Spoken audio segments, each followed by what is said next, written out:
Hey there, what do we have on the screen? A panda. Wow, the panda is so beautiful. What's the panda doing? Eating, I guess. Okay, but wait there, is this the panda we are talking about? Of course not. We are talking about Pandas, the Python library.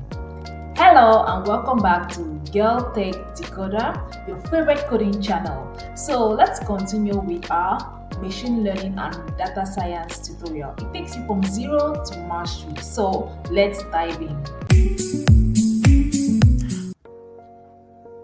Let's continue. Introduction to Pandas. What is Pandas?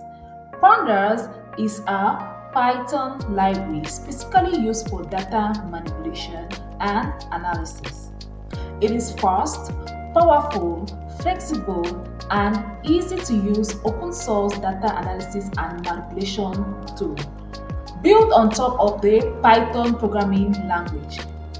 Pandas is mainly used for data manipulation. So in the next video, we're going to actually work on practical examples so you can actually see the amazing things Pandas can do.